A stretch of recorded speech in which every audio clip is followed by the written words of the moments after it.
Welcome to Cornell Notes 2013-2014.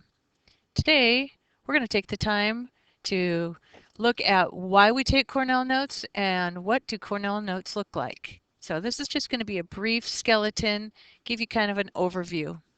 What will you need for today's lesson? You're going to need a piece of notebook paper, something to write with, a pen or pencil, a ruler, and you're going to need some time to think about and process this information. Let's get started.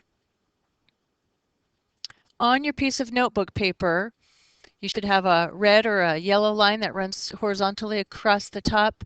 Your first line you're going to create with your tool and your ruler will go right over that line. So you're going to draw a line there, and just above it, maybe a quarter of an inch, you're going to draw another horizontal line. The next line you're going to create is going to be about 2.5 inches in, right underneath that first horizontal line. This one's vertical from the holes, and then continue above the horizontal line so that you have a line that goes pretty much all the way down, minus that section, and then down to here. The next and last line that you'll create is the bottom line here. And this line, typically, you don't have to set this line up until you're done taking notes for the day in whatever class you're taking notes in. So this is what Cornell Note paper would look like if you had to create your own. In our Avid classroom, you'll almost always have your Cornell Notes here at Baloo ready for you. And we color coordinate them so that you have this format here. It's almost identical to what you just created. Lines are a little bit different, but same thing. We use yellow for math, green is science, blue is English, and social studies is usually purple. That's pretty much irrelevant, but fun to know because we like to use different colors. So we're going to move on. I'm going to talk about the different parts of the Cornell Notes. There are 5 different parts. So part 1 is your heading. I'll get specific in a second. Part 2 is your essential question. Part 3 is your notes. That's this whole great big section here. Almost the majority of your paper is the section where you take your notes, your class notes. Part 4 is the skinny section from the left-hand side all the way over to the note section. And last but certainly not least is part 5. And I really want you to take notice. I'm going to talk about this several times. The summary goes from the left-hand side of the paper all the way to the right-hand side of the paper. Use your 2 red lines. It goes to the bottom of the paper. So moving on, as the PowerPoint already just moved for me, that's okay.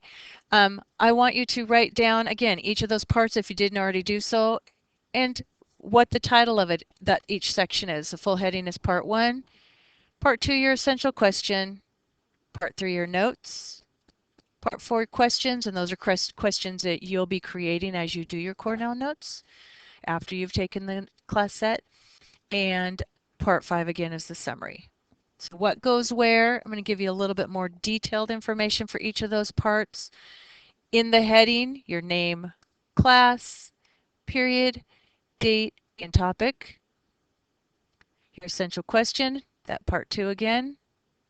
Part 3, the notes go in the large right-hand column. Questions, subtitles, higher level critical thinking questions, and then part 5 in the summary at the bottom.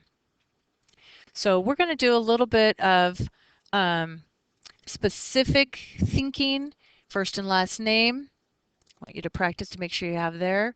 Class title, English, math, science, social studies, health. What class are you sitting in? What is the class period? 1, 2, 3, 4, 5, 6. And date. That will always be the date that you're taking the notes. And then again, the topic. So your essential question, class notes, your subtitles, part 4, and then your summary goes again across the bottom of the page. And your summary won't be added until you're done with your class notes, your questions, your essential question. Everything will be done, and we will talk more about how to drive home a really good summary. So go ahead and turn over this piece of paper. You're going to do a little bit of practice. We're going to use the notes that you take today. I've got 2 more PowerPoint slides. That's all that you're going to be taking notes on. You're going to, on the back side of this paper, you're going to be practicing taking class notes in this section here. Right now you won't need to have a summary and you won't need to create any questions, but I'd like your paper to be set up looking like Cornell Note format. So go ahead and set up the 5 parts just like you did on the front side. So I can see again that you're practicing, because practice makes better and practice makes permanent. And then the next 2 slides, you're going to put them in here in this section and take notes the way you would in any classroom. So here we go. On that back side, first and last name, go ahead and put Avid here for your title. Period 1 if you're a 9th grader, period 2 if you're an 8th grade Avid student, and period 3 if you're 7th grade. Today's date, and then for your topic, it's going to be why take Cornell Notes. So go ahead and put that right here so that on the back side your page should look just like this. So 2 slides, there's going to be information on it. Those notes, class notes, will go in this big section here. Let's go ahead and get started with our first set of Cornell Notes and practice. And then tomorrow we're going to add to and talk about what you need to do for your essential question, for your questions, and for your summary. So why take notes? Cornell note-taking stimulates critical thinking skills. We'll do a lot of critical thinking in Avid because we practice your critical thinking for all of your other core classes and for life in general. Critical thinking people are smarter people. Note-taking helps students remember what is said in class. A good set of notes can help students work on assignments and prepare for tests outside of the classroom. You'll find the amazing value of Cornell Notes and how those correlate directly with your increased test scores the better you get at this system.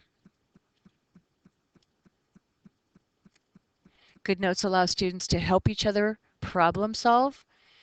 And when we talk about problem solving, we'll also be thinking about our Cornell Notes and how those help us out with our tutorials. That'll be 2 times a week.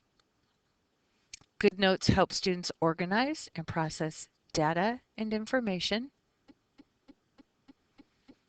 They help students recall by getting them to process, that's you, them, your notes many times by using repetition. And another reason that we take Cornell Notes, very critical, is writing is a great tool for learning. When you write, you really know what you know and don't know. Thank you for joining me for today's Cornell Notes. We will continue tomorrow in class. Please bring these with you.